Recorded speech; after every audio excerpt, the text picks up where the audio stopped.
How many games can we expect Anthony Stolarz to play this season as we take a look at some of the new faces? Hey everyone, welcome to Inside the Leafs. Rob Wong, joined alongside by Toronto Sun Maple Leafs writers Terry Koshan and Lance Hornby. And guys, Anthony Stolarz has his contract extension signed earlier this week. Terry Stolarz coming off a season where he battled injuries but still played a career-high 34 regular season games with some of the best numbers in the league. We know Joseph Woll's return still up in the air at this point. How much do you think the Leafs should lean on Stolarz early on this season, knowing they may have to be careful not to burn him out? Well, you don't want to burn him out, but I think he goes the traditional starter role, right?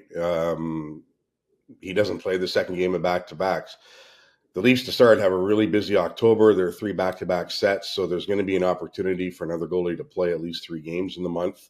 But Stolarz, as we saw Thursday night against Detroit, is on point right now. And, at least to start next week, the Leafs play Wednesday. They'll play until Saturday. So there's a little bit of space there once the regular season starts going. But, I think he proved last year that, I know that he proved last year he's capable of doing this. And like you say, a couple of injuries and everything to get through. The one, the knee thing in the regular season and the concussion in the playoffs. But when he was in net, he was number one material all the way. So, I don't necessarily say that you ride him to start, but there's no reason for him to not get the bulk of the starts. I mean, we can't look at how many games he's played in the past. A lot of it had to do with the fact that he was a backup. Well, he's emerged as a starter now, and I say you give him the ball, say take this and run with it, and let's see what you can do. That's very true.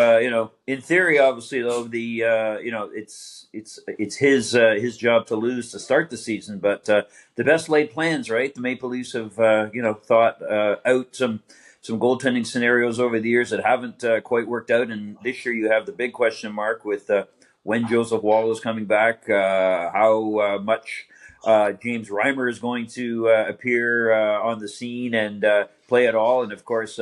Dennis Hildeby certainly hasn't heard his chances. So, yes, by all means, get as much out of Anthony Stolarz as you can. And looking very, very comfortable last night, despite the loss, 40 and change saves, I think, or around 40, and looking very comfortable. The glove hand is working well, moving side to side. He's a tall man to start with anyway. Seems to be having fun out there. He's joking with all the referees and linesmen and all that kind of thing. So I think he's mentally ready to carry the ball for a long time.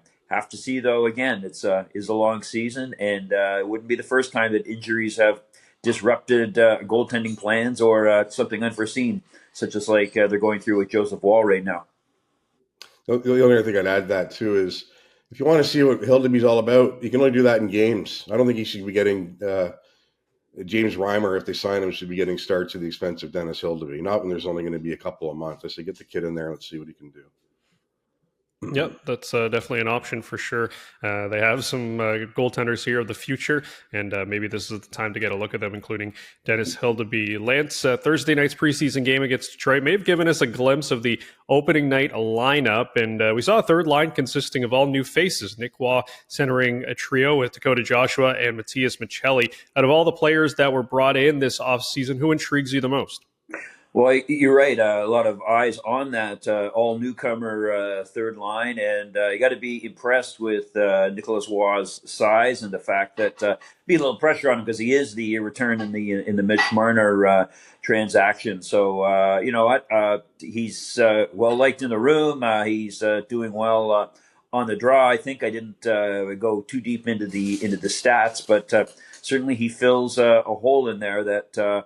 Allows, and, by extension, credit to John Tavares, still looking very spry in his mid to late 30s now on the second line role. So he's filling up a good role there.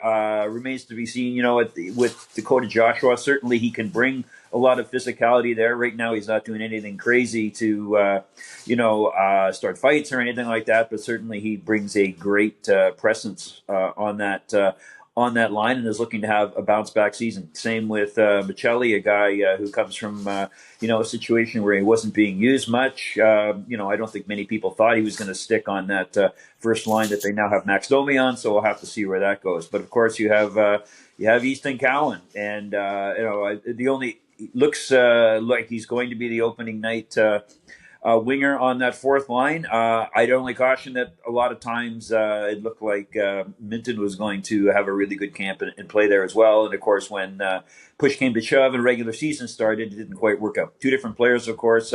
Cowan with a much greater junior pedigree. We'll have to see where that goes. And back to Terry's point, who knows where James Reimer ends up in all this? For me, of the new players, Michelli is the guy that I'm most intrigued with. We know what you're getting. They know what they're getting in Wah and Joshua. You don't know what you're getting in Michelli. Is he the guy that, made the all-rookie team a few years ago, then followed that up with a career year? Or is he the one that sat on the bench for Utah for the last few months last season when they were fighting to get into the playoffs? I mean, the Leafs don't know. And you can't really get an indication of what he's going to be out of, the preseason.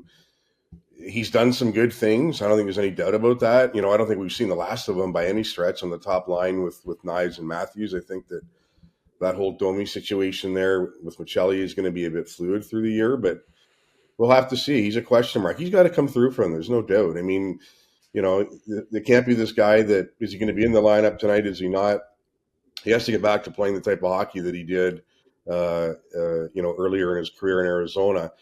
And I guess what brings out the best in him is it playing with a Matthews and a Knies who obviously have that offensive bent, or is it playing with a couple of guys in Juan Joshua who don't necessarily have that in their game? We'll have to see. They like his playmaking skills and everything, but I think there's going to be a bit of a runway here for Michelli. But the fact of the matter is, he's going to have to get up to speed quickly because some of these things have to come from many areas, and he's going to have to supply them. And that's by far, Cowan, and I have trust in him. I think he's just a harder player than Minton was, and we'll see where that goes. But maybe a better chance to stick longer. But certainly of those newcomers that they brought in, and people who weren't here before, Michelli is the guy that I find most intriguing and really most important to what they want to do. Yeah, that's definitely a good choice with Michelli, and I think we knew with Mitch Marner not being here, it was going to be a different looking Leafs lineup. But with the way they've constructed the roster this year, could be a very different lineup with the way this team plays under Craig Berube. As always, leave your thoughts in the comment section below. For Terry Koshan and Lance Hornby, I'm Rob Wong. Thanks for watching, and we'll talk to you on the next one.